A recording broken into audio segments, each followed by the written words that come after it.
Be thinking of your questions that you would want to ask. There'll be a number of the folks who've been making presentations today who will be sitting on the panel, and would you all be able to delve into their area just a little bit more. But there will be some people on the panel who have not spoken yet today, so you can meet several new folks. I'll just be direct. The current thinking. All right, we'll go ahead and call the meeting back to order.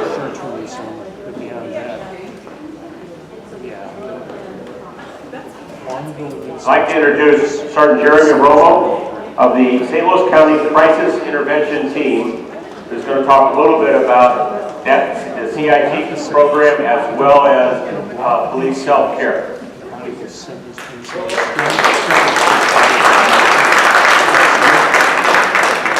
All right, thank you for having me here. So my name is Jeremy Romo. I work for St. Louis County Police Department. But I actually kind of wear two hats right now. I currently have been with the county police for about 18 years.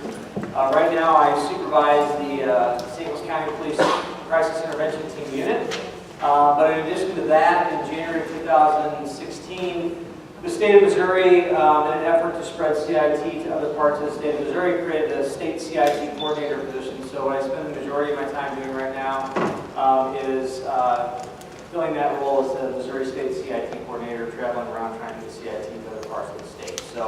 But I'm going to talk a little bit here about what the CIT program is, and hopefully kind of bring some relevance to this gathering here. So really, why do we need this? For the purposes of this here presentation, this group is, we're a 24/7 operation. We don't ever close, and people call us when they don't know who else to call. And so, we get calls a lot of times for individuals with crisis, including our veterans, and we're going to be the first ones on the scene. And in a lot of cases, nobody else is going to go anywhere near that until we have de-escalated that situation enough and kept that person safe.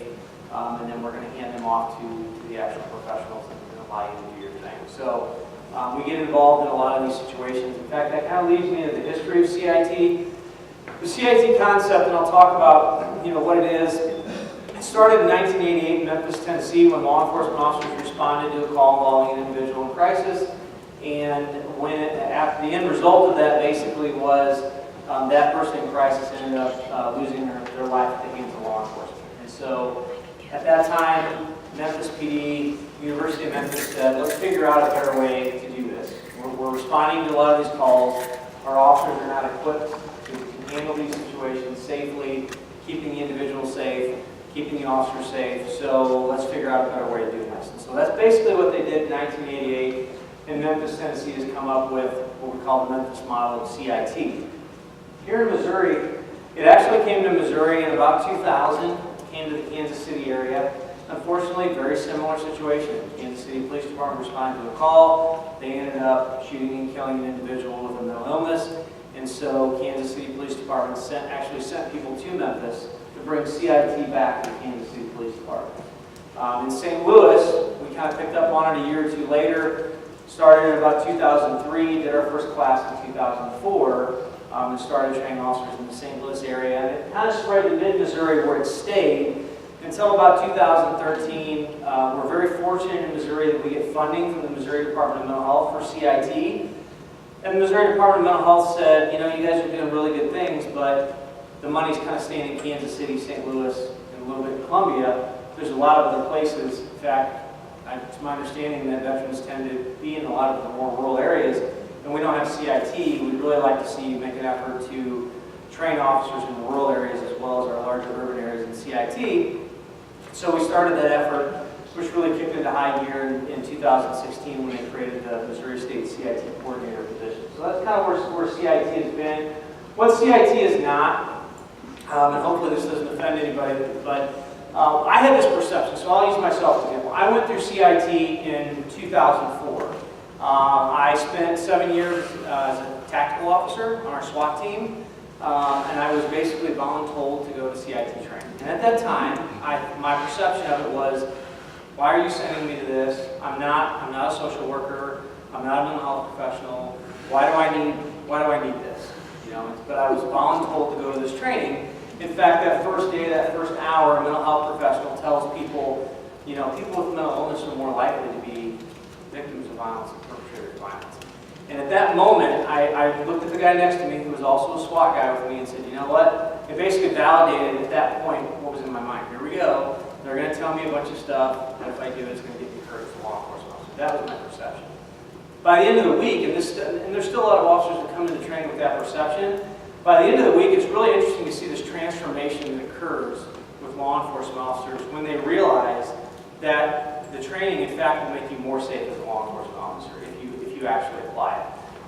And so it's really interesting to see that transformation of the people that are kind of ingrained in this old way of thinking, and by the end of the week, they're like, this is, because I tell people in my training here and in trainings around the state, and I do trainings in Illinois, I tell them, first thing, nothing that you learn this week changes anything with you already know about being safe. In fact, it's probably going to make you more safe.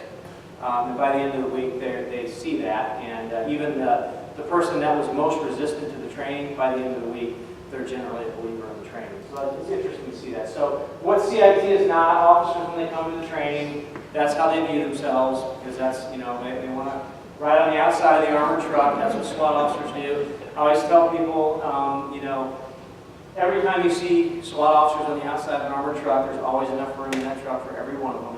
That's what we do. We like to hang on the outside of the armored trucks. It looks neat. It's fun. I'm sure the military is no different. And so there's this perception day one that basically we're going to turn officers.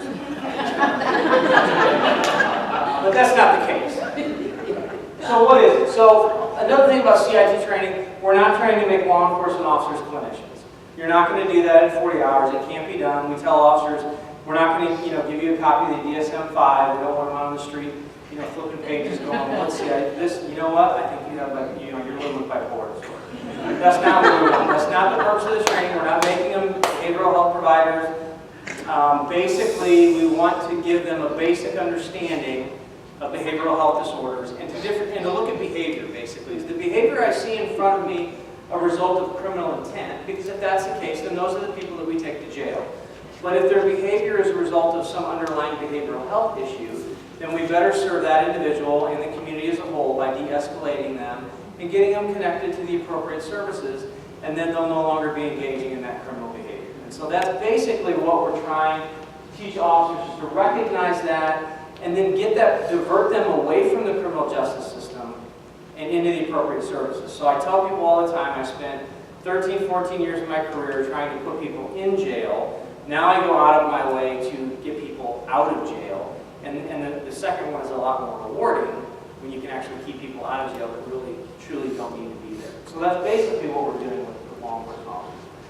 So one of the things we've done in Missouri that's very unique, and usually in law enforcement, I don't know what other professions, really unique, kind of innovative stuff, starts on the east and the west coast and takes a while to get to us here in the Midwest. But for whatever reason with regard to CIT, we are being looked at in other parts of the country as kind of a model. So we've kind of come together as a state in a collaboration, and we've created a standardized state CIT curriculum. So every law enforcement officer that attends CIT in the state of Missouri, there's 19 topics that are always covered. And that was decided by law enforcement officers and behavioral health providers that looked and said, these are, no matter where you are in Missouri, whether you're in the smallest town or you're in the middle of the heart of Kansas City, these are things you need to know with regard to interacting with people with behavioral health disorders.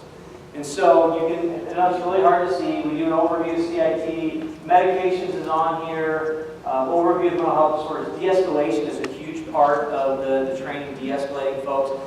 Suicide intervention, I would say upwards of at least 80% of the calls that we have with individuals with mental health crisis, they're somewhere on that suicidal continuum, from I'm just having thoughts of suicide to, you know what, I've decided I'm going to do it, and I know how I'm going to do it, and as soon as I finish this fifth of Jack Daniels, I'm going to kill myself. And so, you know, we cover that. Community resources, hospital procedures.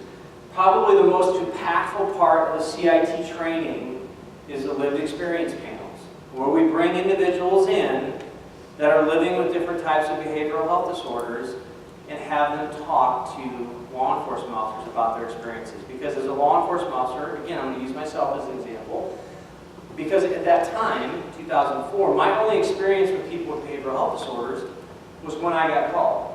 But I've never in 18 years heard the dispatcher go over the radio and say, you know what, Sarah called and her son is living with bipolar disorder, her adult son, but actually today he got up and his alarm went off and he went downstairs. He's eating breakfast. In about 10 minutes he's going to be walking to his car to go to work, so she'd like you to dispatch a couple officers to check that out. We don't get that call. That's not the call that we get. When we get called, things are really bad. So at that time, that was my perception of behavioral health disorders, and people living with behavioral health disorders are in this constant state of crisis, because that's what I saw.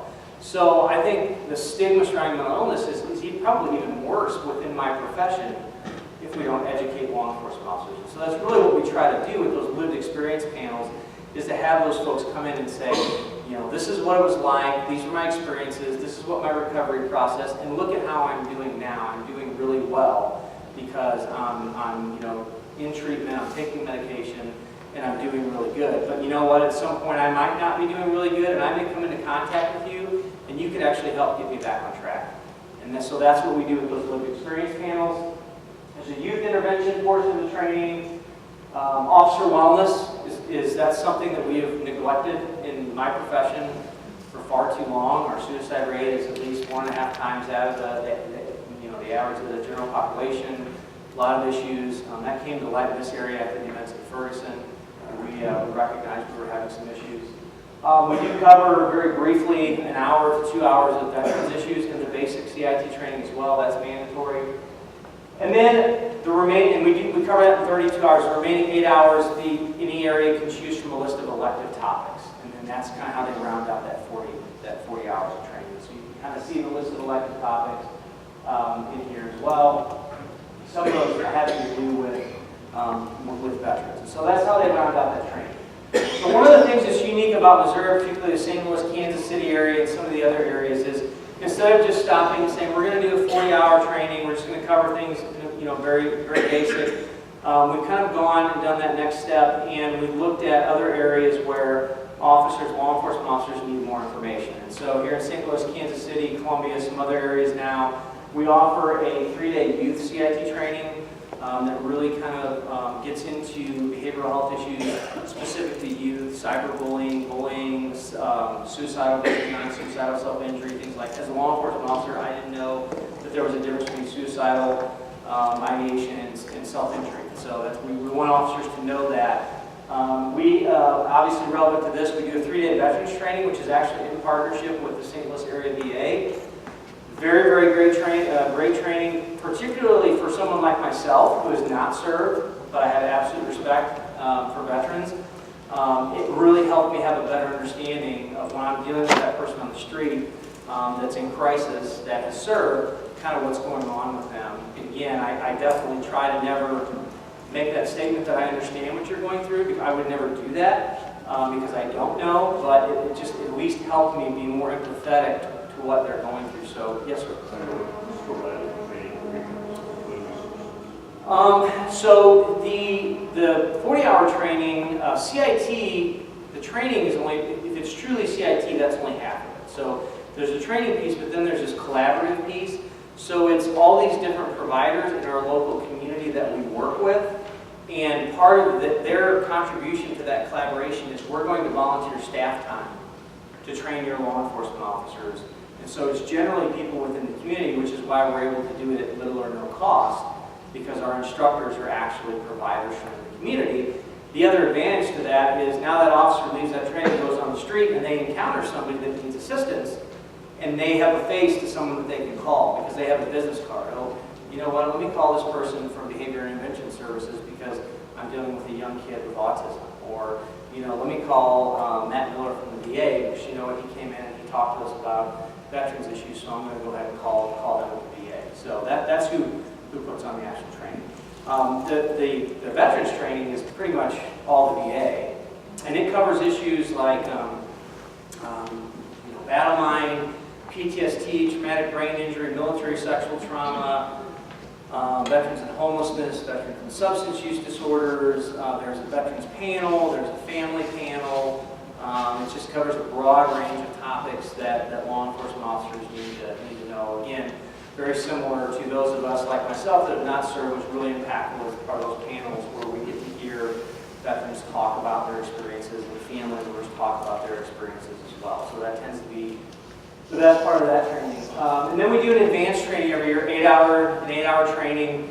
And we cover different topics. It changes every year depending on what needs to be talked about now. So the big thing right now, trauma-informed care. So we're talking about trauma-informed care, educating officers on that. Another part of that 8-hour training, there's always a self-care component of that. So this training self-care component is one of the things that I learned, or we learned as a department after the events in Ferguson, was the effect that it has on families and how traumatic that can be for families. I experienced that myself, being part of that. And so one of the things we're doing in the training now is we got with the St. Louis Police Wives Association, and they are coming in and doing a panel. It's a mother of a law enforcement officer, the wife of a law enforcement officer, and a child of a law enforcement, an adult child, talking about their experiences. This is what it was like for me, because, you know, learning that, I know I signed on for this, but I dragged my family through it, and that it impacts them in a lot of different ways. So that's our advanced training. And then if anybody's ever heard of the mental health first aid training, there's a public safety version of that, so all of our academy recruits get that. And that's actually increased interest in my 40-hour CIT training,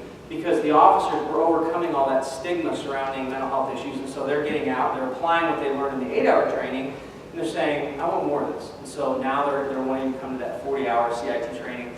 There's also a military version of the mental health first aid training, so I just had the opportunity to train some people in the public safety version because they're law enforcement officers, but they're also part of the National Guard, and now one of those individuals took the initiative to be trained as an instructor and just told us yesterday that he is going to now do that locally for the National Guard, doing a military version of that. So I was really excited to hear that.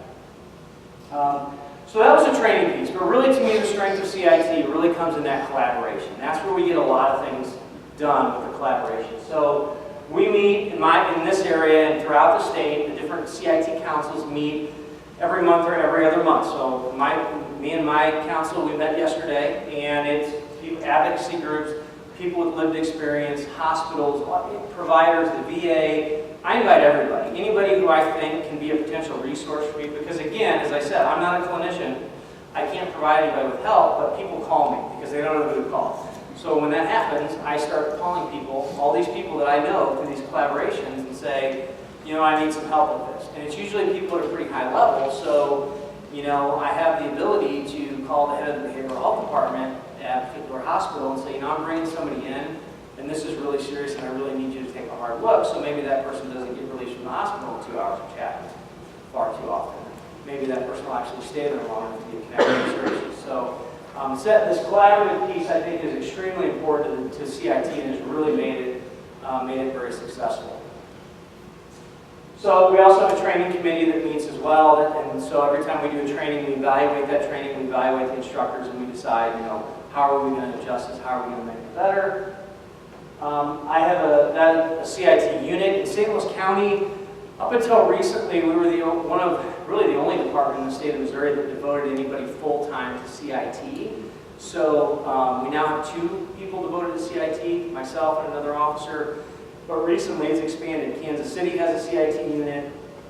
Independence, Missouri received a grant to have an officer devoted to CIT full-time. And St. Louis City within the last month is devoted an officer to be that's all that they do is CIT and also self-care stuff. So, but that's the mission statement of our CIT unit in St. Louis County. There's also, I mentioned the CIT Council for the entire state of Missouri. So that's been a really neat process to watch, and I'll show you kind of a map of what that was. So CIT in Missouri, you can see in April of 2014 by county, that's a map there on the left. The blue areas are what I would consider established CIT councils, meaning they're doing the training and they're also meeting on a regular basis and they have that collaboration. And yellow areas are areas, counties, where we were trying to get that started.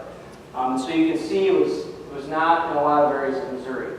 So as of this month, you can see that we have really expanded CIT throughout Missouri. And there's actually a Missouri State CIT website that I like to promote, because if I live in an area, I can go on that website, I can click on my county, and I can see, is there CIT in my county? And if there is, who are the contact people? Who are the law enforcement officers They list all the providers on there that are part of that collaboration, and so we can see, you know, where CIT is in the state of Missouri. So you can see that just in a couple of years we've expanded tremendously, and really all we have left are the really rural areas of Missouri. That tends to be the struggle there, but one of the things I think we're doing this year is we're going to start taking the training to them. It's kind of a mobile training to help them with that, and then we're looking at the possibility of maybe splitting the training up instead of a 40-hour, straight 40-hour week, maybe doing 1 day a week for 5 weeks, watching closely to make sure that that doesn't hurt the actual effectiveness of the training. We want to make sure we monitor that and evaluate it. So that's what CIT looks like in Missouri. The benefits of the CIT program, it definitely increases officer safety. I believe that. I've seen that as a law enforcement officer. I know as a law enforcement officer, anytime I have to put my hands on somebody, there's potential for me to get injured as well. And so I want to avoid that. Reduces injuries to officers, extends our skills, expertise, and professionalism. It absolutely does that. There's a huge emphasis on communication. You know, that's what I use every day at work. You know, I don't use my gun, thankfully. I don't use my pepper spray, my taser. What I do use every day at work is my ability to communicate with people. And so there's an emphasis on de-escalation in that training. It reduces the amount of time we spend on calls. That collaboration does that. Other things that we do as law enforcement officers is use resources like behavioral health response in this area. They're a mobile outreach team, so we'll have them come out if there's that gray area, because again, I'm not a clinician, so if I'm not sure what needs to be done in this situation, I may call them. Or one of the things we've started recently, the problem with the mobile outreach is that it can take them up to an hour to get there, which is an issue getting officers back into service. So BHR, in response to that, they said, well, let's get a grant, and they purchased iPads. And they put the iPads in honor boxes, not because of the individuals we're going to hand them to, because if you give iPads to law enforcement officers without casing them in an honor box, they'll be destroyed within 10 minutes. And so now all the officers in at least on my department as a pilot program, when they come to work, CIT officers can check out these iPads. If I encounter somebody on the street that I know has some type of behavioral health issue, and I don't know as a law enforcement officer, does this person need to go to the hospital or not? If they do, then I'm just going to go right to the hospital. But if not, instead of calling that mobile outreach person, if it's appropriate, and I feel like I can hand them an iPad, I will contact the call center and say, this is Jeremy Romo with St. Louis County Police. You know, this is the situation. I'd like to have somebody contact me through the iPad project, and then a mobile outreach person will call that iPad FaceTime. I'll answer it. I'll answer some basic questions, and then I'll verify again with that individual, are you okay with me giving you this iPad? And then they'll do that assessment using FaceTime, using that iPad to help me decide what I need to do with this person. The nice thing about that as well is that they have a case manager assigned to that project. So every single person that touches, even if I don't take them to the hospital, that person is going to get the information, and someone from BHR is going to follow up with them and try to connect them with the services. So that's something we've just started. We're kind of watching and monitoring it. It has a very limited application, because a lot of the folks that we deal with, by the time they come to our attention, they do need to go to the hospital, so the iPad's not relevant. But in some cases it has. I did not think it would be effective at all, but in the instances where it's been used, it's been very effective, particularly I think where it has its places with youth. Youth are so connected to technology, so it's nothing to hand them an iPad for them to utilize that to do an assessment. So that's been pretty exciting. Increases community's confidence in law enforcement. We tend to have a great adversarial relationship with the media, but I've learned that with regard to CIT, I try to promote CIT as much as I can. I encourage that throughout the state. So one of the things, if you go to our state CIT website, you can click on and see links of news stories throughout the state where we try to promote CIT. It's very important to me. I speak to as many groups as I can, because a lot of times people don't understand or don't know about CIT, so they're reluctant to call us when they're in crisis. So inevitably, any group I talk to, I encourage them to call us, and within a week I will get a phone call or an email from somebody, and they say, you know what, I took your advice, I called the police, they showed up, I asked for a CIT officer, because that's what I tell people, if you're going to call the police, ask for a CIT trained officer, and their email or in their call they'll say, and it was just unbelievable how that interaction went. It was not at all like I thought it would go. The officers were at my house for 45 minutes. They took the time to de-escalate my son, get him connected to services. It was a great experience. And so another thing that we did at the state level, State CIT Council, is we want officers to wear something on their uniform that identifies them as a CIT trained officer. And so we wear a pin, so I have a pin on my uniform that identifies me as a CIT officer. In the state of Missouri, the State CIT Council, a lot of smaller departments cannot afford to buy CIT pins. So we designed a CIT pin in the state of Missouri, purchased enough CIT pins that any officer in the state can have a pin for free when wearing their uniform. That is, I found that is a really big deal to individuals living with behavioral health disorders, because if they've had experience with law enforcement, I do the de-escalation piece of my training, and I tell officers that a lot of folks that have had prior contact with law enforcement, they're going to look for that pin. And when they see that pin, that's going to start that de-escalation process, because they know that they've had positive experiences with CIT trained officers in the past, and so that's going to start that de-escalation process and make us more safe. And then reduces liability as well. You know, there are going to be situations where we are going to have encounters with people with behavioral health disorders, and unfortunately we are going to have to use force. But if we're not providing our officers with the appropriate training on how to deal with those situations, we're opening ourselves up for some liability. How does it help the community? It dramatically reduces the amount of possibility that we're going to engage in use of force. So one of the things we've done over the last decade in this area that we've had CIT is we generate CIT reports, and I send all those CIT reports actually to Dr. Tayus at St. Louis University in the social work department, and she takes those reports and she creates this great report for me that shows me all the demographics of the individuals who live in, the zip codes where they are, which I'm sure this will come to a surprise to everybody. Our repeat contacts are the uninsured and underinsured, the folks that live in low-income areas that don't get connected, and it also shows us when we use force. So, on average, every year, pretty consistently, when we encounter people with behavioral health disorders in crisis, which are very volatile, we use force about 1% of the time. And that's stayed pretty consistent over the last 10 years. So that's something that we are very proud of, that's the level of work and quality of work that our CIT officers are doing. When I say, so I'm here, I work for St. Louis County Police Department. In St. Louis County, there are over 90 municipalities, about 50 to 55 have their own police departments. We also provide training for all those municipal agencies.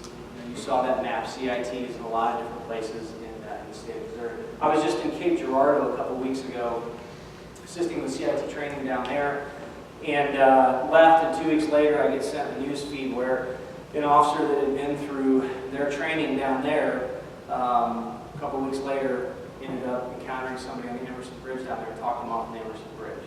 And they credited a lot of that to the training that he received at CIT. So it is working. All right. So the response, so what's going to happen? If you call 911 and say, I need a CIT officer, the CIT officer is going to show up. They're going to try to de-escalate that situation, calm that situation down. And then once they get that person de-escalated, then they have a decision to make. What is the appropriate response now? Do I need to take this person to the hospital? How do I get this person to the hospital? Or is there some other option available? You know, kind of what I tell officers is the worst thing you can do is nothing.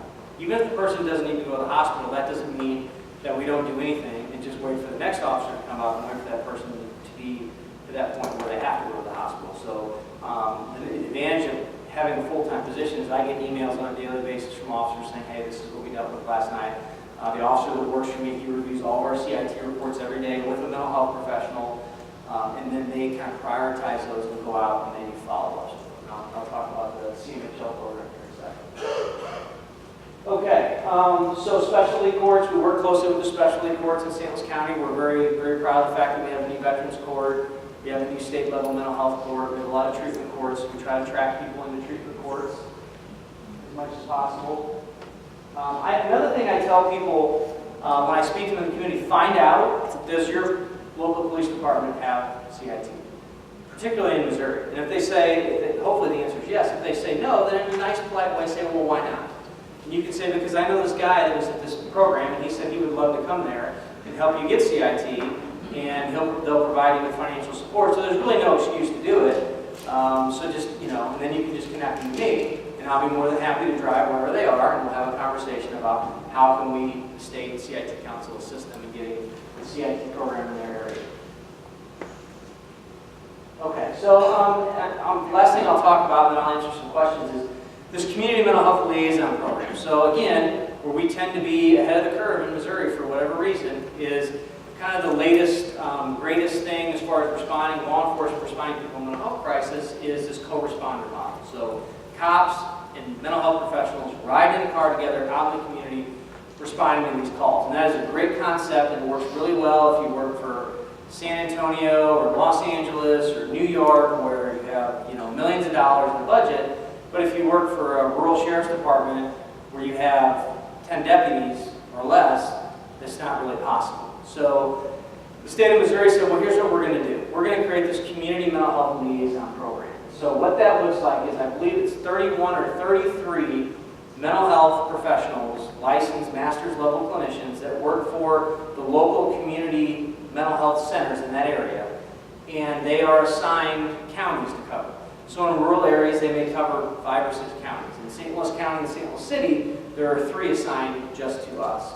And so their job, all they do, mine work for BJC Behavioral Health, one works for BHR, Behavioral Health Response, and all they do is work with cops. That's their job when they come to work every day. They help us with a little bit of training, but more importantly, their job is to take referrals from law enforcement. And so right now, the officer that works for me, he's on the street with a mental health professional. They met this morning, they figured out who we need to go see, and now we're going to go out and visit them.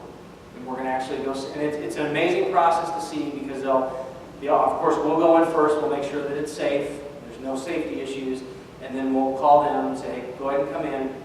And then you'll sit in the living room with them and their family, and they'll do an assessment and punch a bunch of stuff in their laptop, and then help them, navigate Medicare and Medicaid and all that stuff. I can't even get that time around. And they'll say, okay, based on what you've told me, here are 3 programs that you qualify for.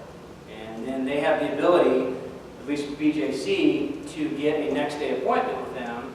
And then when the person says, I can't get there, they'll say, well, that's not going to work because we're going to send a cab to pick you up. We're going to send a cab to take you home. And so now they don't have an excuse to go see a behavioral health provider and get back on track. Great example of that, last week we had a young man was living with a heroin addiction that had really been struggling. We've been trying to get him to accept help, and finally kind of hit rock bottom. He called me at 2 o'clock in the morning, and we were able to get him through the night, and they started, Officer Kester that works for me and my community mental health liaison started working with him. It was kind of frustrating because they called several places and said, yep, we can take him. And then when they said he didn't have insurance, they said, well, actually, it'll be 2 months before he can get in. But because of the connections that we have through the CIT Council, we were able to find him an open bed. And then I allowed my officer to drive him from St. Louis to Cape Girardeau so that he could get there, drop him off. And last I checked with his family, he's actually in a residential facility right now. Hopefully. That's an example of what happens with the CIT collaboration, so we're excited about that. So what questions do you have for me? Yes? So Pat Coleman and Bertie, who's a good friend of mine at Behavioral Health. I love Bertie. Yeah, mine too. Thank you for doing that. And I work with a lot of law enforcement officers over a broad part of the country, and I know that the CIT trained officers always have like the best outcomes, and I don't know if this is a question so much as I just make sure as a private citizen to always vote for those resources and make sure, like, ask that, make sure that my police officer, my law enforcement where I live has that, just because I believe in the health and safety of my communities, and I'm really glad to hear that Missouri's making that a priority. Yeah, and one of the things that we were concerned about is with all the cuts that have been made with the budget this year, CIT was safe, and there were no cuts in that area. In fact, we suspect that we will get more money in the future. So thank you. Good, Father Romo. How do y'all liaison with the state hospital? The state hospitals, so like Fulton. Well, even the ones here. Okay, so local hospitals. Yeah. So they're represented at my local CIT council meetings. So representatives from the hospitals show up, and where that's really helpful is, again, if I'm going to take somebody to the hospital that I really need to get help, a lot of times I will call the head of the behavioral health department at Mercy Hospital, because they're just like, I know if my chief walks into my office and says, hey, I need you to do this, guess what? Everything else gets pushed to the side, and I do that. So when the head of the behavioral health department at Mercy calls down to their inpatient facility and says, hey, the law enforcement are bringing somebody in, I really need you to take a hard look at this. they take a hard look at it, and that person definitely gets connected with services. So, I have a very strong relationship with all SSM, Mercy, St. Anthony's, all those hospitals have liaison with. Okay, well, what if, I mean, these people may need to be hospitalized other than in those areas? Is there any other resources? Like, for instance, the state hospital, or even the hospital up there on Delmar. So they are part of our CIT council. Yeah. But the way it works here, at least from my understanding, is that I can't just take somebody directly to the hospital there. They have to go through other avenues to get to that location. So I don't have the ability to take somebody directly there to that hospital. Yes, I ma'am. was curious if you were Metro East. I live in Edwardsville, so I was curious. So Illinois, I actually have the privilege of being able to go to Illinois and participate in the CIT trainings there and really all over Illinois. I do the 4-hour de-escalation piece. I was actually over in Fairview Heights a couple weeks ago, talked to them about de-escalation. They do things differently there. So they have, their training is second to none. They have great CIT training. In most cases, they do not have the collaborative piece. Unfortunately. And I've talked to people over there about that a lot and the importance of that, and in a lot of cases they just don't quite have that yet. Yes? You mentioned very briefly how your officers are honored for the good work they do. How our officers are honored? Yes. So Mental Health America has their McEntee Awards luncheon that's coming up, and so officers are allowed to get recognized in that. We have a local, my council has a CIT awards banquet that we take the nominations for. But just in addition to that, every time I get positive feedback on officers, because we don't get a lot of positive feedback, so that means a lot to officers. So anytime I get an email from someone, it may not even be my department, it may be, you know what, I called the Creve Coeur Police Department, and it was just unbelievable. And Officer Smith and Officer Jones were just amazing. I send that email, I'll tell them and ask them, could you contact their chief, and I'll forward that email to them, because I want them to get that recognition, and that also creates that buy-in, of other officers when they see that. So I think we try to recognize them as much as we can. Ron, Yes. because you're engaging people here without me, are your officers also learning self-care? Is that built into the CIT training development? So it is.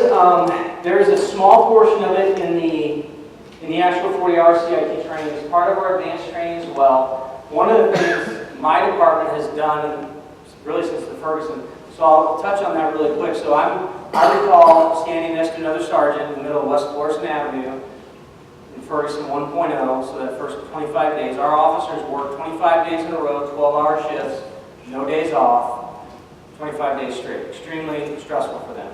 So I'm standing there in the middle of the street with another sergeant in kind of a lull, and he and I both are very passionate about self-care. And so we said, we got to figure something out here, because officers, I'm assuming much like individuals in the military, when they're on task, they stay focused and they do their job. But we kind of felt like when the dust settles, if we don't do something, it's going to be a big issue. So several things that we did. We did do a kind of a modified Mitchell model debrief after Ferguson for every officer on the department. It wasn't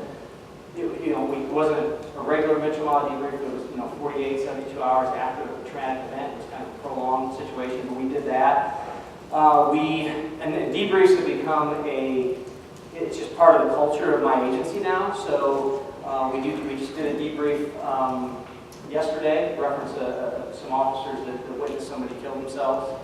And so we do debriefs. We do a lot more for families. So we focus self-care stuff on families.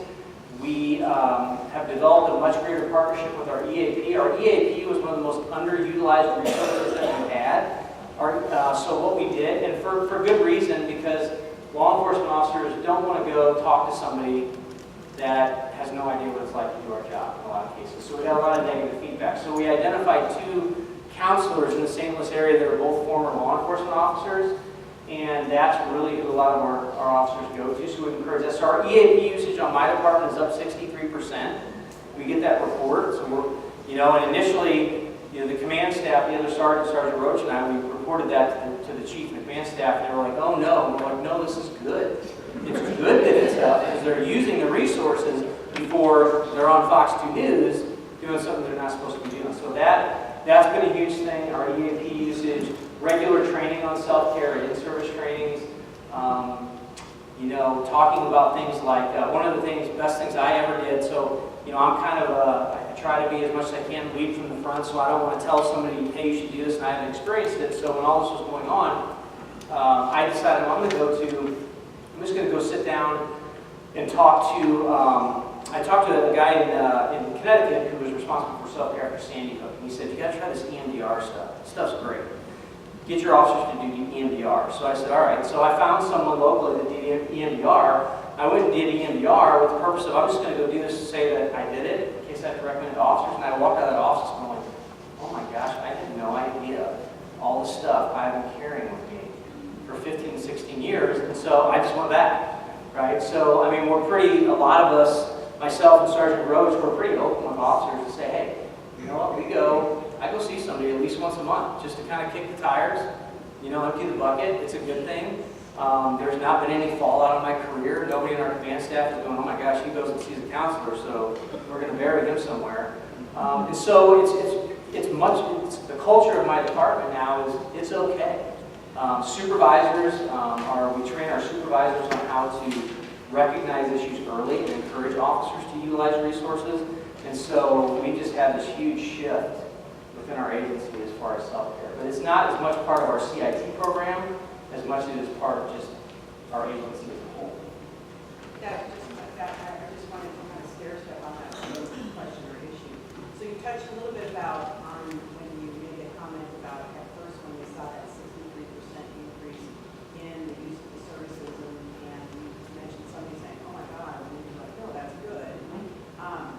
Is there something being done to push that philosophy down? Because you say in your department, but that's just your department. Is there something that push that philosophy down to the people in charge? Because I know in the military they have that same stigma issue, concern about how I affect their career, and that's what leads them to not go and seek services, etc. So is there something being done from the overall state program that's pushing that concept of acceptance and encouragement for self-care down to all the police departments? Yeah, so at the state level, that it's become, the Missouri State CIT Council, that's actually become a priority. It's on part of our strategic plan for this year. So we are pushing that. There was legislation that almost passed that would have allowed trained law enforcement peer support specialists to have the same confidentiality rights as clergy or therapists, because we're really pushing law enforcement peer support programs. But at least with my agency, that has been the key to the success of self-care, because everybody at our command level has been very supportive of it. Our chief, when that was all going on in Ferguson, he pulled it. This was a big stressor for me. He said, you know what, I'm worried about officers, so figure out how we're going to take care of this. We have like 900 officers, so when you're asking me to figure this out. So I did what anybody would do in this situation. I started calling people a lot smarter than me to figure out how we're going to do this. But it's a culture, I mean, I agree with you, it has to come from the top. So an example of that would be the 1-year anniversary of Ferguson. Everybody on my department knows the beginning of August, nobody's taking vacation, we're all going to get together and hang out and see how this all plays out this year. And so before that happened, the two-year anniversary was right after the officers were killed in Baton Rouge, the officers were killed in Dallas, and all of our officers are thinking, I'm going to be standing in the middle of the street, and is somebody going to come here and start killing us, randomly killing us? So there was a lot of stress, and so we took steps to prevent that. But in addition, the chief sent out a department email and said, hey, our EAP usage is up. That's a good thing. Don't forget about the EAP. Here's the number. Call it. Don't forget, your family can use it as well. It's important to me that you take care of yourself. It's important to me that you take care of your families so that you can be healthy. And so when that's coming from the top, it gives everybody else permission. When we do debriefs, although we won't allow command level people in the debrief if they haven't experienced it, because that's not how it works. A lot of times somebody at command level will show up, and before we start, they'll just reinforce that, hey, this is a good thing. I'm glad that you're doing this. take advantage of this and know that everything that's said in here is confidential, and I would never ask any questions about what happened. You know, so there's a lot of that coming from the top. And I think that is key. Absolutely. All right, I think I'm out of time.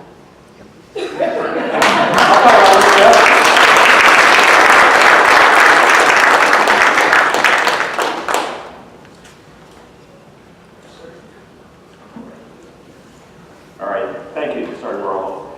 I'm a real believer in this program, and been working indirectly with the MHA folks on the program, and it's a real fine program. And I've attended their award ceremony for the last couple of years, and it really does recognize the officers' work. Just two quick anecdotes. Early in the war effort, I was, for 7 years, ran ESGR for the state of Missouri. And we were able to get an area captain assigned to Fort Leonard Wood, which we never had before. And we had 9 area captains throughout the state. And we got one assigned to Fort Leonard Wood, was actually on the coast. And you say, why an active duty post? Because of so many National Guard and Reserve component soldiers going through that post and the various training going on. One night I got a call from the area captain and said, can you guys, do you know anybody who can help the local police departments in St. Robert, Waynesville, and even Rolla? Because there is stuff, as folks redeploy, there are incidents happening with families and the local police do not know what to do. And CIT was a solution, but there was no money then. But now you guys have taken care of that. And so now we've done that, because the problem is, in the military bases, the MPs stop at the gate. They can't go beyond the gate. And so CIT now has gotten through into those rural communities and has made a difference just there. And that's really important in that particular area with all the troops that are still living there. The other thing I wanted to mention is that the Mental Health Association each year has an awards luncheon for officers in the city and the county and surrounding municipalities. And what they're rewarded for is nominations for those people who do extraordinary effort in helping people with mental illness. Last year we gave out 52 awards. They were nominated by their own commands. We don't nominate them. They're nominated by their own command. I don't know how many are going to be done this year because it's going to be in June. But each year we average about that many that are cited for their activities in the community. So it really is a process of working. Here's your certificate of appreciation from the Army Medical Department, and here's a highly sought after and much anticipated CASA coin for you to safeguard. And goodie, you may not have served, but now you've got all the Army goodies to prove that you were here.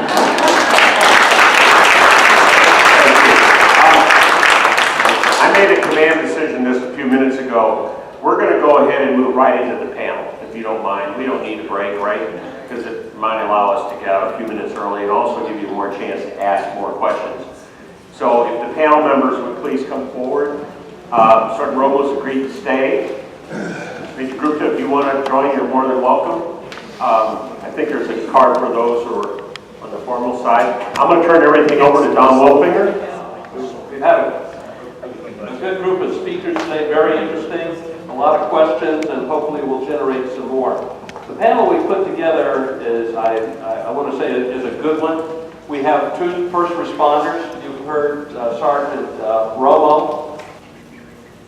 Yeah, we have Chief Mike Krause from Metro West Fire and EMS. We have veterans on the panel with Captain O's, Colonel Elizabeth and Good, Reverend Dr. Steve Pocana, he's retired Army Lieutenant Colonel Chaplain, if you will, and also Curtis Carey is a veteran. So I think we have a pretty good rounded group up here, if you will, to maybe get things started.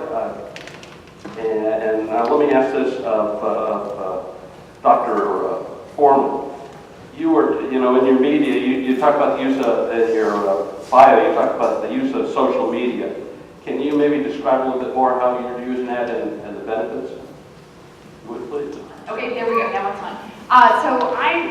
Social media is sort of like saying how you use plastic. It's a very, very malleable thing, and we use it in a lot of ways. I'm a co-moderator for the Suicide Prevention Social Media Chat.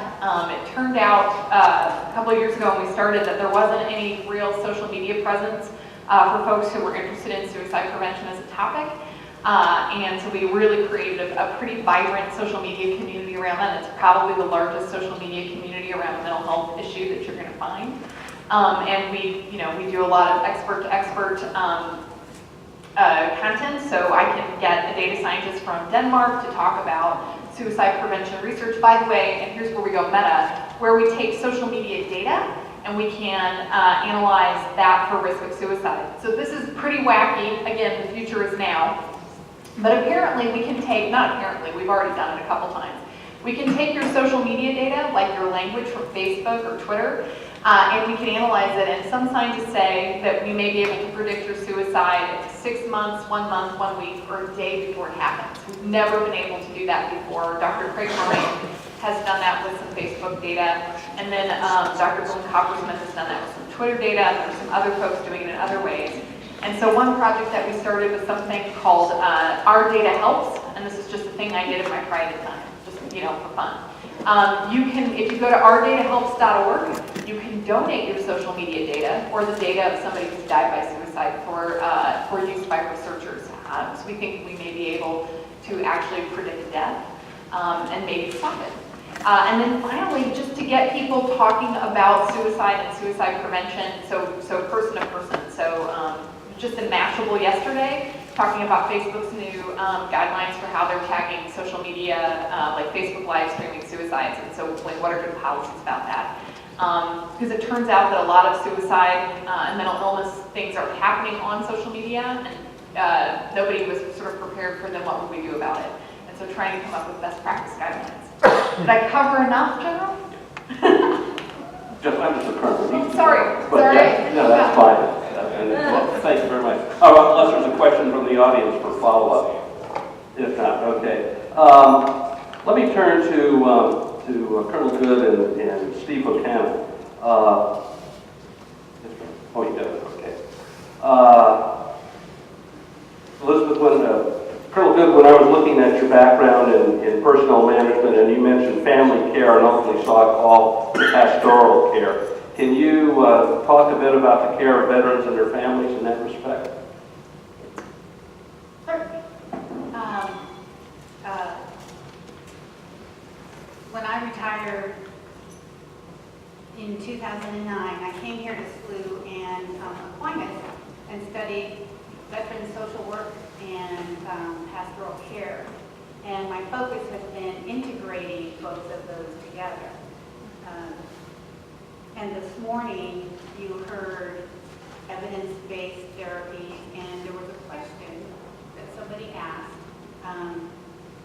about how do you know whether this works? How many people have failed program or quit? And the one thing I've learned in my research is that people who are suffering from what is called a moral injury is basically the reason why they stop going to the evidence-based treatments. And moral injury basically is a betrayal event that occurs in the trauma that someone has experienced. And what happens is the treatment that they get does not address the guilt, the shame, and the grief that underlies what's really going on. And so, spiritually, that is what we are trying to address with families and family care. And I'm going around the circle, I'm sorry.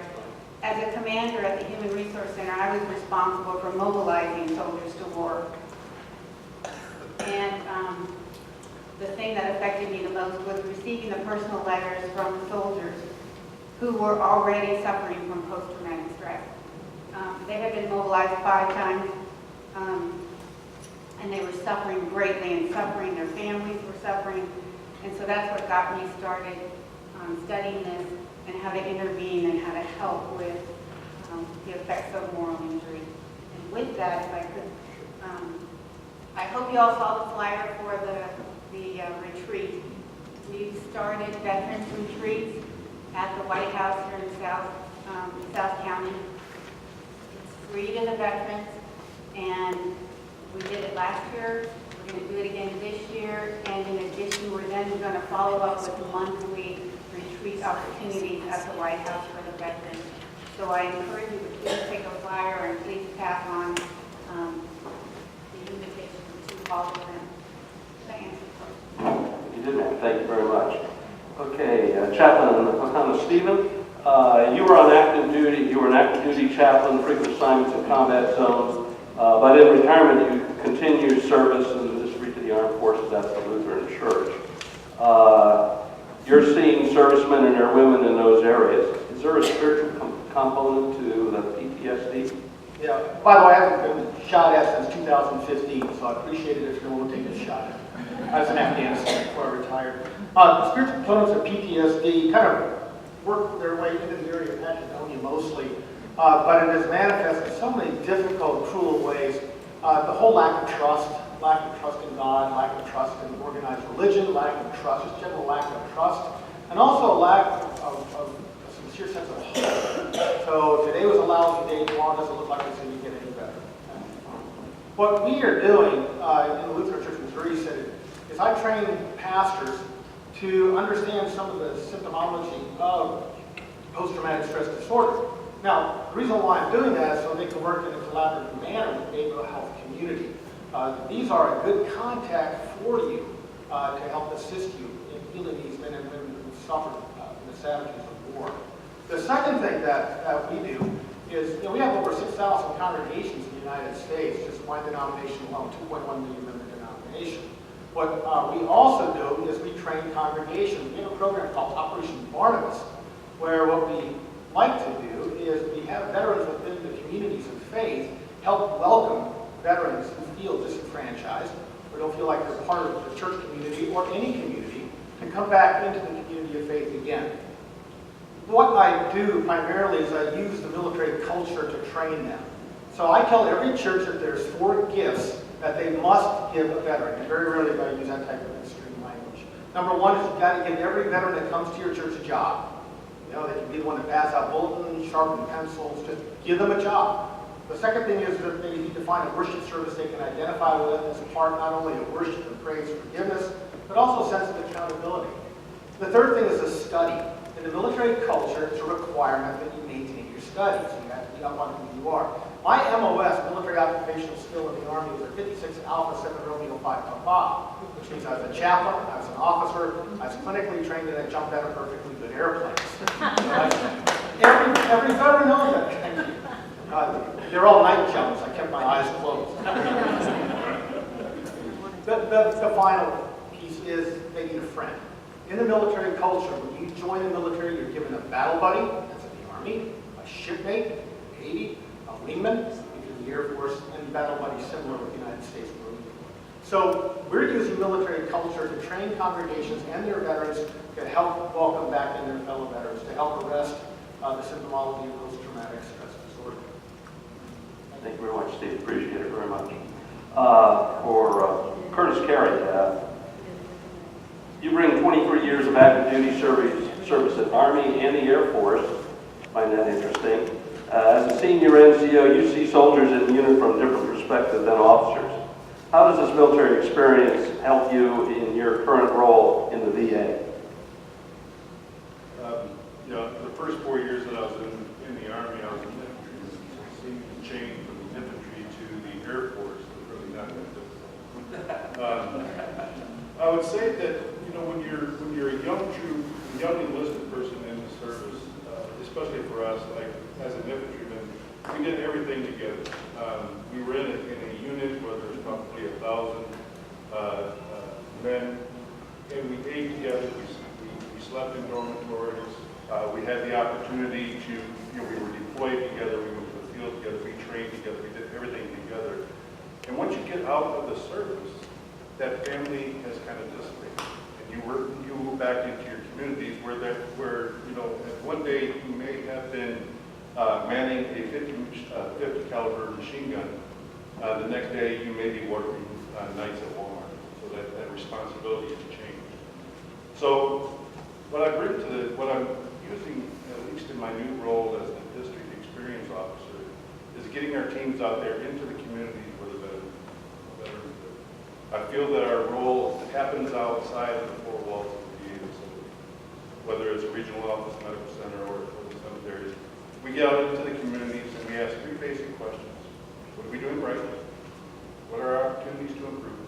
And how can we improve your veterans experience? So what we're trying to do is move that needle to the right. No, we can't do that on our own. VA is limited, even as large as it is, it's limited by funds and by law, mostly by law. But that's where our partnerships come in. And we encourage each of our communities to be actively involved. And from what I can tell here, this is a very active and involved community. And so what we want to do is continue to leverage and partner with each other. Because what we don't have, you have. What you don't have, we have. And we have the resources. And if we all work together, it goes back to being back in an infantry battalion again, where everybody does everything together. Thank you very much. And what you described is what the Gateway Community Veterans Engagement Board is all about, that General Beckett and General Strom are leading. There was one question along here. What's the name of the organization that Pastor O'Connor was talking about? And that's the Ministry to the Armed Forces of the Lutheran Church, Missouri Synod here in St. Louis at the Purple Palace, I guess they call it, on Kirkwood and Kirkwood Road and Highway 40.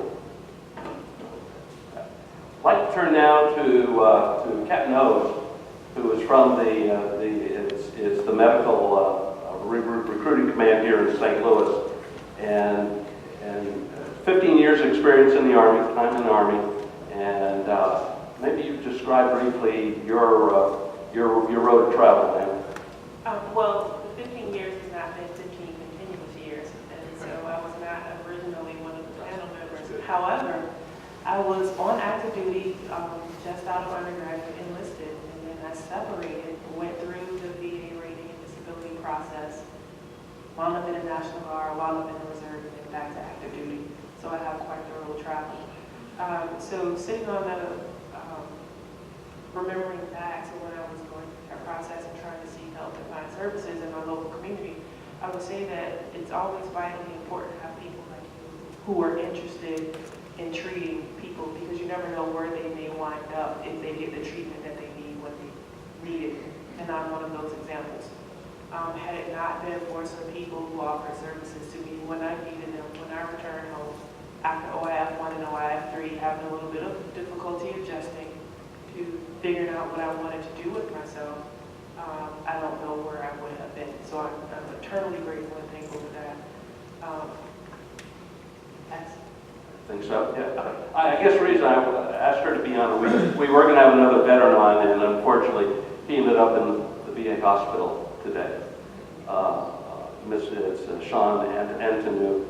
But I think Captain O's is an example of the system does work, you can come back, and you can be successful, and that's why I really wanted you to be up here with us today, so thank you very much. I have a question here for Mr. Hart, and it's if a veteran files a claim for service-connected PTSD but is diagnosed with depression, can he be granted or can they be granted service connection for depression even though they did not file a claim for depression? I'm going to show my past life with my answer, and that is, it depends. I was an attorney before I started with the VA.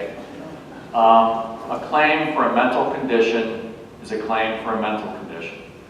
And that is the same way we treat pretty much all claims.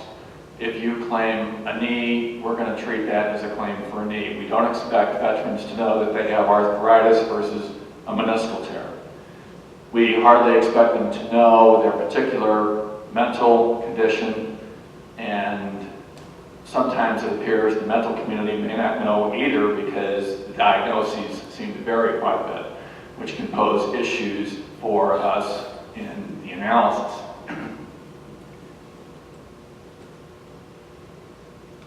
Service connection, and when we talk mental things, we're basically talking direct service connection. There's different types, but basically requires three things.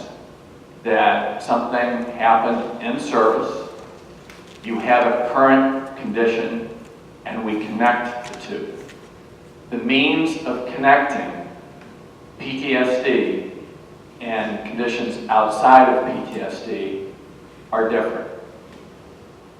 PTSD requires a stressor which is proved up by something like a combat badge or service in a hot zone, frequently exhibited by a service medal. That was a change that was made in 2010. You can also have a verification of a stressor, an accident, or something like that. When we're talking something other than PTSD, and that would include other stressor disorders, and there's some confusion about that, but it has to be PTSD to get connected through the mechanisms of what happened to you in service, proved up by where you served or your badge. If we're talking a non-PTSD condition, that has to be proved up just like a knee, pretty much, for shoulder injury. Do we have evidence in service that you hurt your knee or that you hurt your shoulder? I'm being somewhat broad with that, but that's kind of how it works. And the key difference there is going to be that PTSD you're allowed with PTSD to use the hostile area as your event in service. You don't need anything in the service treatment records showing mental treatment or anything like that. So if the diagnosis comes back PTSD and we have the requisite service, combat medal or service in a hostile area, something like that, we've got the elements we need. When they come back with non-PTSD, we have to verify the stressor. And that, so if they say, I'm most familiar with this from Vietnam veterans, if they say that,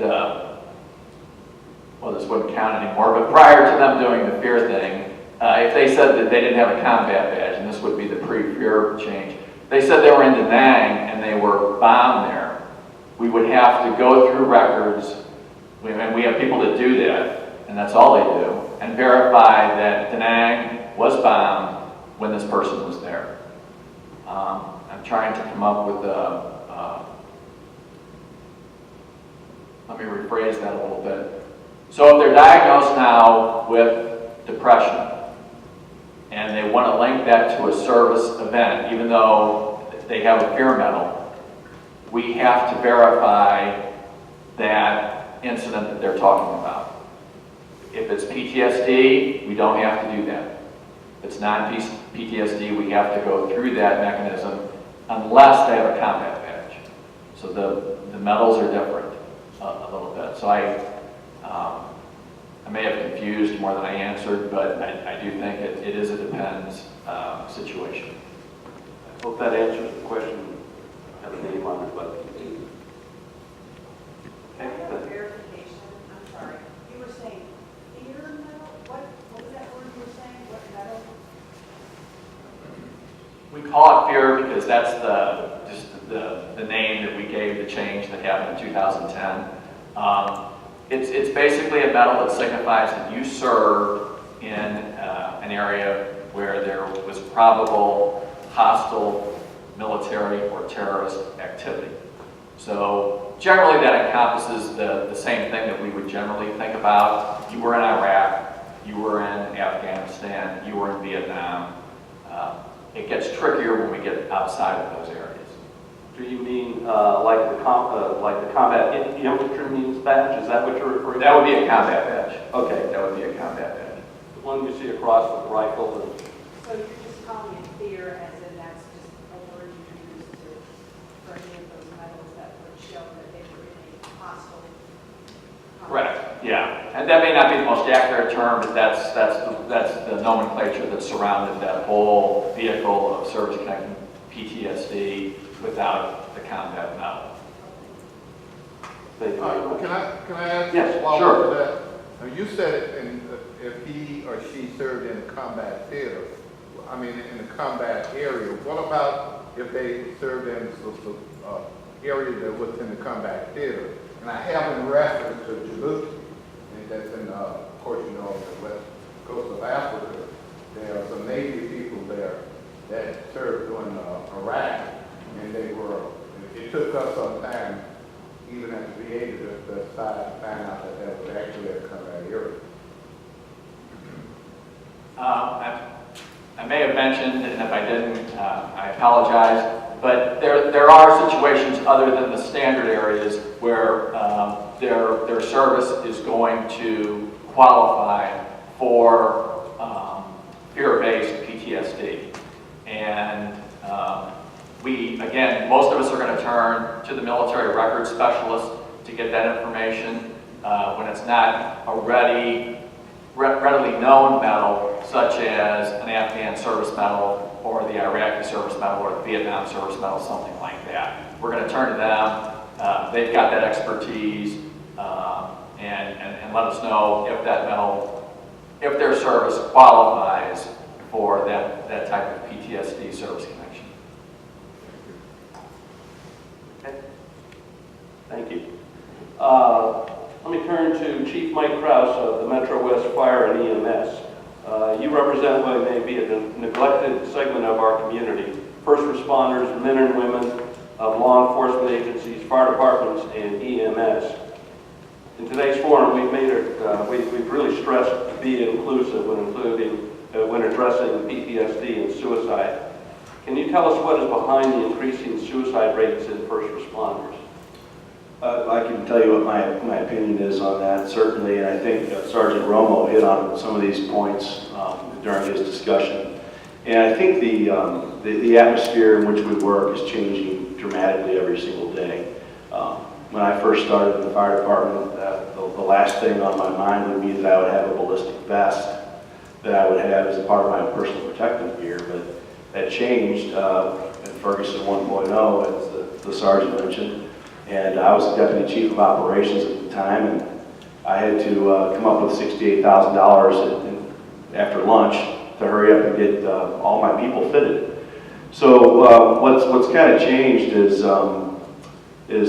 when you're a police officer and you know that these people are targeting you with these ambush attacks, that's bad. That's bad news for our law enforcement brothers. And then what has happened over a period of time is we've become targeted also. There was a firefighter in North St. Louis County that was shot through his helmet about a month ago. He went to a standard call for smoke in the building, and they investigated it, and as they were leaving, somebody took a shot at him, and it went through his helmet. He didn't hear the shot, he just felt his head burning, and he kind of went to the ground, took his helmet off, and one of the other firefighters realized he was bleeding, and it had grazed his head. Now, the baseline stressor for doing that job just went up 150% for that person. I don't think he's back to work yet. I don't know if he'll come back to work. As if his normal duties weren't dangerous enough. So, I think that the dynamic has changed. The inherent dangers are there, and then there's additional ones, just as a function of kind of where we are in society with a lot of senseless violence against first responders. Did that? I think so. Okay. Yeah. And let me ask Sergeant Romo, do you want to add anything to that based on St. Louis County? Yeah, I would echo what Chief Krause said, that I think the dynamics of our profession have changed in the last couple of years. I think it's kind of swinging a little bit back the other way. We're starting to get a little bit more support, but, particularly with fire service, probably one of the most The thing probably that bothered me the most in my career, for whatever reason, was I was present when firefighter Ryan Hummert was shot and killed on a call where an individual set his car on fire and pushed it across the street with the intention that when the fire department showed up, he shot at the firefighters and killed Ryan Hummert, who I believe was brand new. 22-year-old brand new firefighter. Brand new firefighter, and I was one of several officers that had to recover his body when that happened and was there during that incident. That probably was one of the, for whatever reason, I think it's bothered me most in my career. So I think the fire service is definitely much more dangerous. How do you address that with his fellow teammates in the firehouse? And they've seen that, and now they're on edge whenever the call comes. I think one of the things, and I mentioned it earlier, but probably one of the most powerful things I've seen for addressing these things are debriefs. And I think we, not only law enforcement, but every debrief that I have been involved in has been firefighters, law enforcement officers, paramedics in the same room. And I am part of the St. Louis area CISM team, so I also help facilitate debriefs and have training to do that. And it's always interesting to see how the different services, something that I say from a law enforcement perspective may clarify or help someone, in the fire service or, some of the, and there's, examples of that would be, we had a dispatcher. We include our dispatchers as well. And there was a young girl that was hit by a car and killed. And so we were doing the debrief, and that the dispatchers have a very tough job. They can't see what's going on. They're kind of in the basement, and in her mind, she had pictured this very gruesome, bloody scene, and she was describing that, her stress related to that during the debrief, and it was the firefighter that said, no, actually, it was not bloody at all. It looked like she just went to sleep. And so, for her, that was a big relief. And so that's one of the reasons why we make it mandatory, debriefs mandatory on my department. And if someone says, I don't need to go, I'm fine, we stress to them, well, something you say in that debrief may actually help someone else that needs to hear your perspectives. Thank you very much, Dr. Rowan.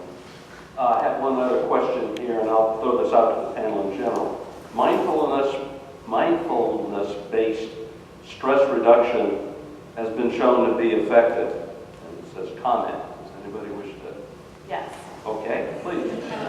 So I'm so glad that you bring this up. So I'm a dialectical behavior therapist, and I work with DBT. And so one of the four core skill groups that I teach patients is mindfulness.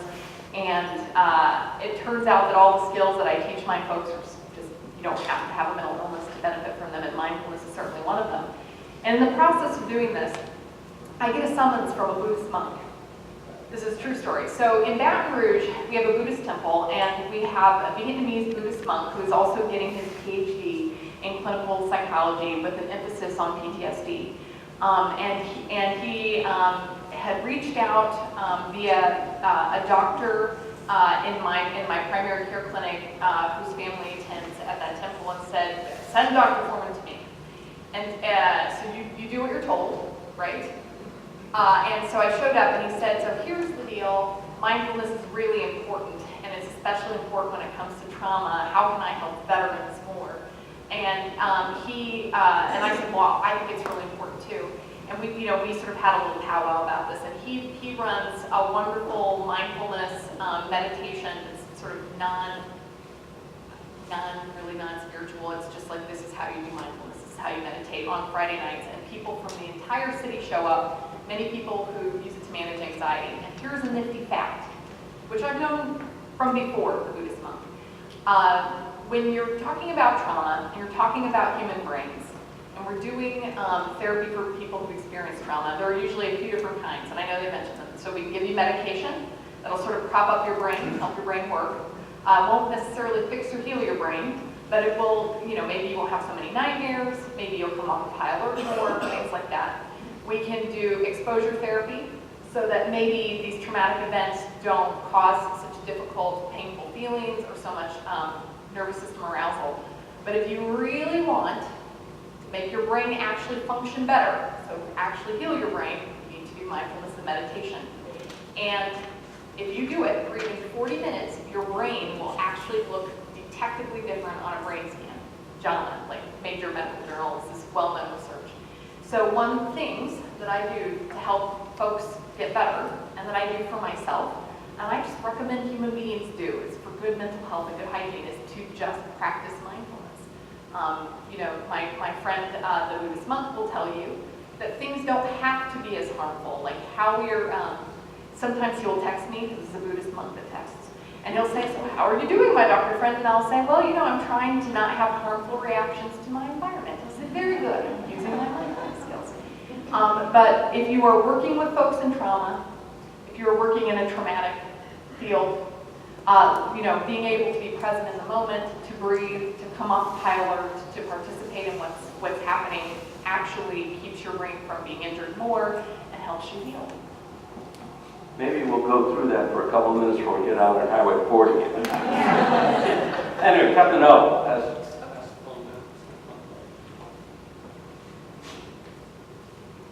What I did not mention is that aside from being in a recruiting command, normally I am an ER nurse.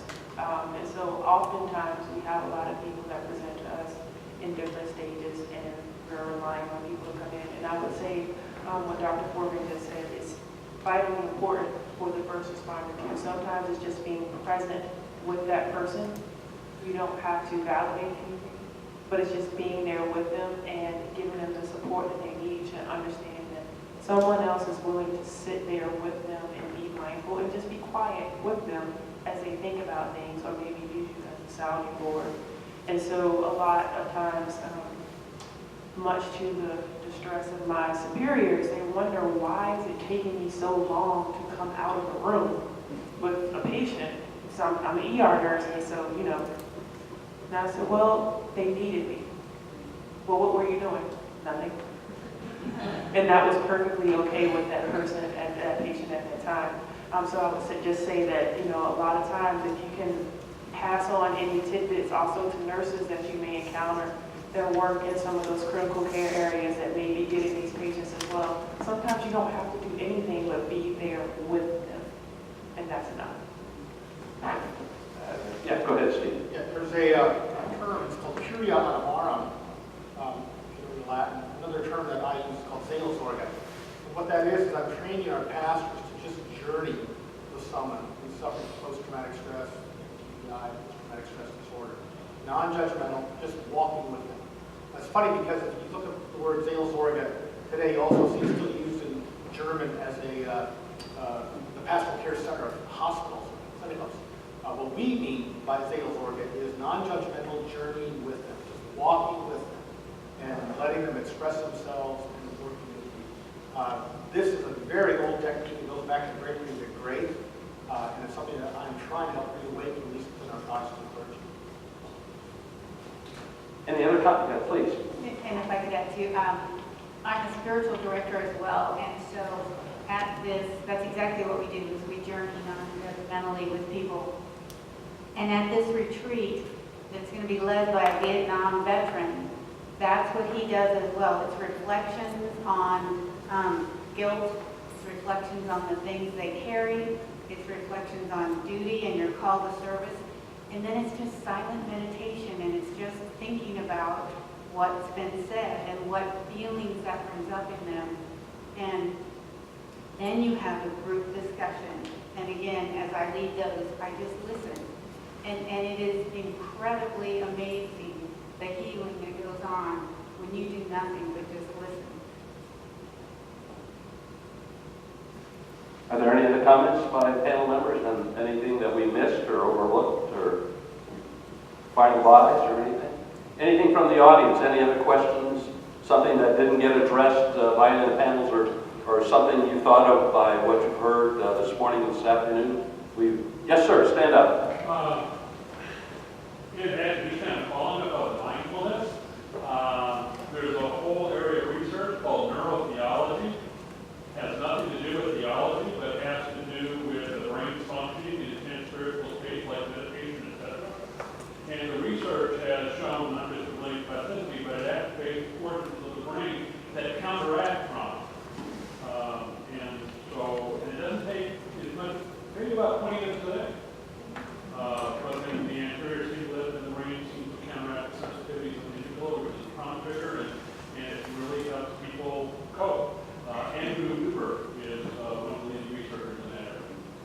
And I know that there are other researchers, very interested in that. And so, just if I might, so that the part of the brain that's really impacted by this mindfulness is your limbic system that's sort of in the middle, right? And so limbic systems are things that happen in your jobs a lot, sometimes in mine.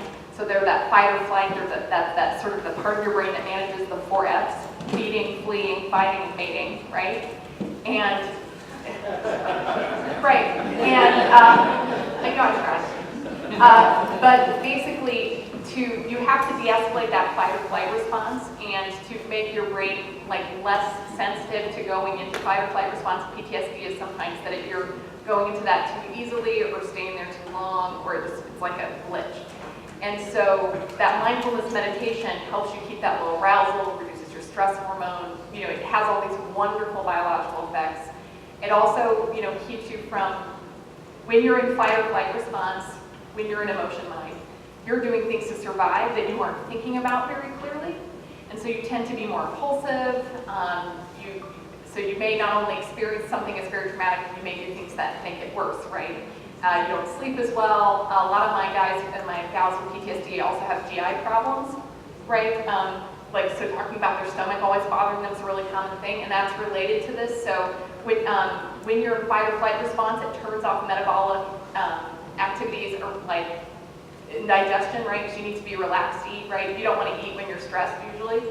Or maybe you want to eat a lot of chocolate, but really and truly you don't digest well, because that's how that limbic system works. You get all of these nasty biological consequences for staying unmindful and being stressed out. Additionally, if you're working in a high-risk crisis situation, if you're a law enforcement and you're in fight or flight, your access to being able to think through a situation or move slowly can get impaired. So there are all these wonderful net benefits to practicing mindfulness as a person who's in recovery from many kinds of mental health conditions, as well as being a person who assists people with those things.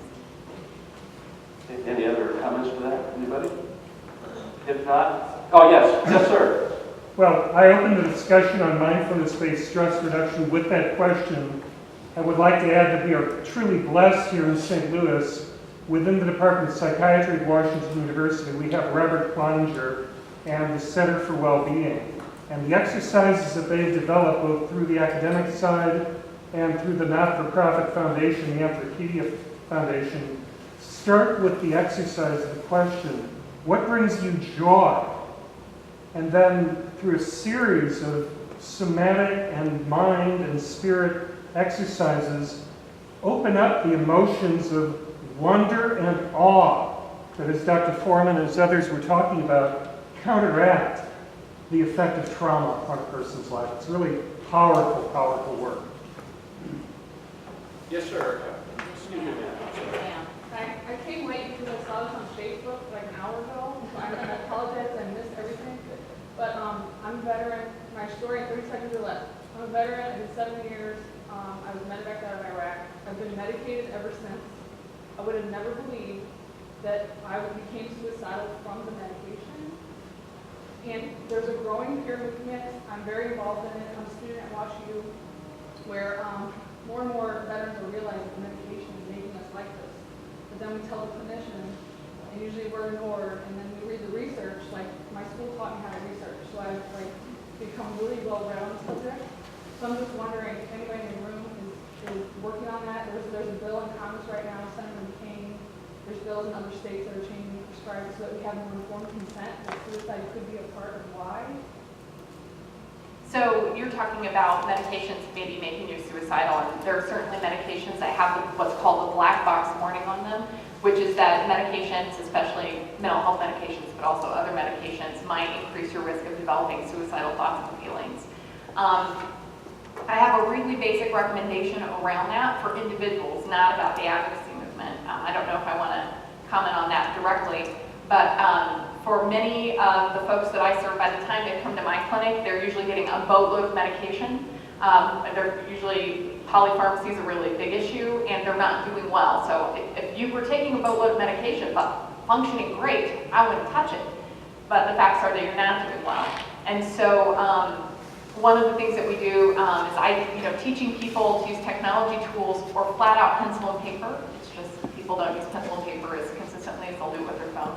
to track their mood. Like, I took my medication, here's my mood every day, and so that when you're making medication changes with your doctor and you can show them, because doctors respond to charts way better than your self-report as a patient for whatever reason.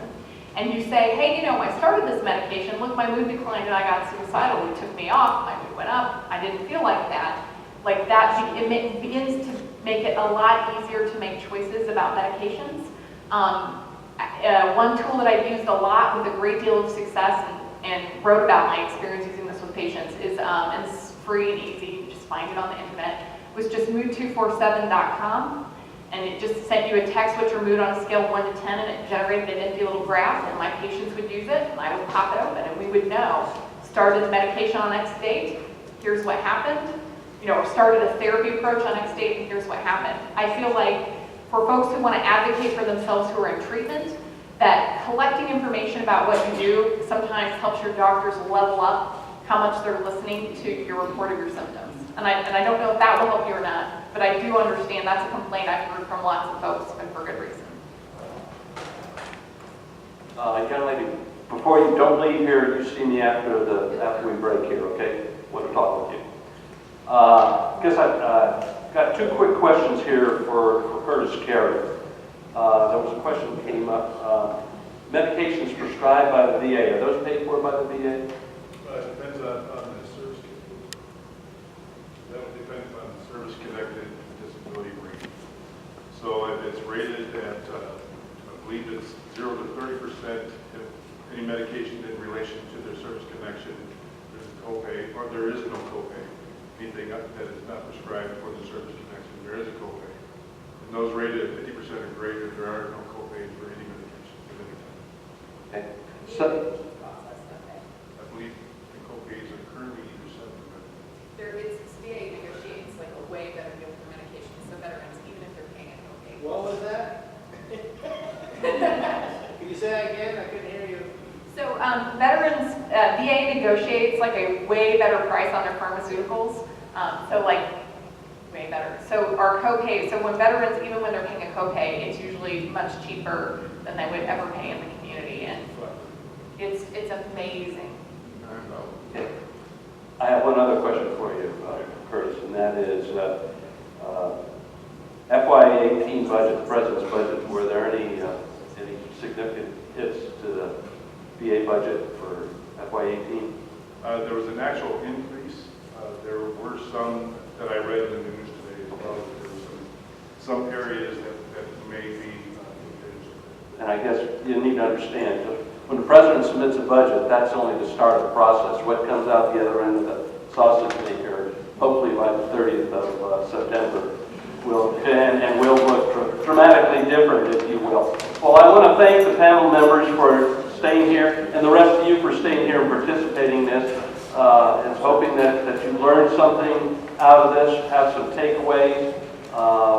We're hoping that this isn't, this isn't the end, if you will. This is just the beginning, and this community involvement is really significant, at least from my perspective. And we'll have these people back again as we go through this, if they're willing.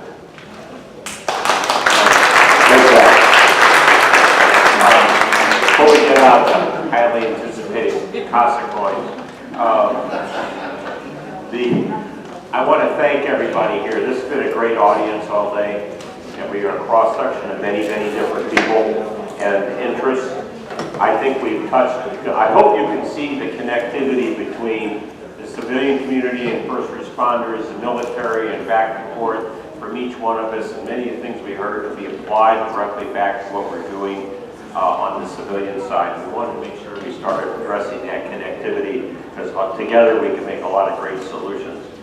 I would mention that the emphasis today on all of our topics, and ultimately with the discussions on suicide, were also met one of the 5 top priorities of the VA Secretary, Mr. Salt, Secretary Sullivan. So we're right in line with where he is heading. And actually, we put this all together before he was confirmed, so I guess we were really smart. So I must have called him. It's that call I sent to him. Yeah. He was one of those 10,000 emails I sent out. I want to thank the panel members. Thank you very much for your candid comments. The presenters all today were just extraordinary. As we said, we can make those presentations available to you on a digitally. It's been a long day. The steering committee, my great thanks to Don, who represented MOA, Military Officers Association of America, Jeannie Savelle, who was, I had to leave for a family reason, St. Louis Veterans Network, Carmen Gamble from the VA, who's my constant companion on the phone and keeps me straight, Brett Cox from AUSA Association, United States Army, John Doheny from Fisher House, Casey Strong, my co-chair. I'm not sure where she is, but there she is. I can't see with the light there. A great help, a great champion for everything we're talking about. Calvin Yancey, who's been silently up on the second level, videotaping all the presentations. He represents St. Patrick's Center, and he's been a great partner. And of course, Fred, who worked with all of our presenters and was a great advisor throughout the process. I don't think I forgot anybody. If I did, shame on me. And I want to thank all the VA staff for being here, for us getting acquainted with you. And to the AMED staff, they were just wonderful. They responded to everything we needed. They know this crazy guy showed up and said every 2 weeks we're going to meet. And every 2 weeks we met and we covered things and planned, and it all came together today. So thank you, Captain Pham, Captain O's, and Sergeant Zachary. Thank you very much.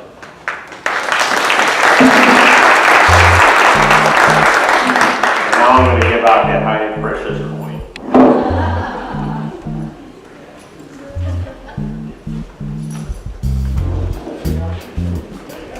And the coin's not good at River City.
Thank you.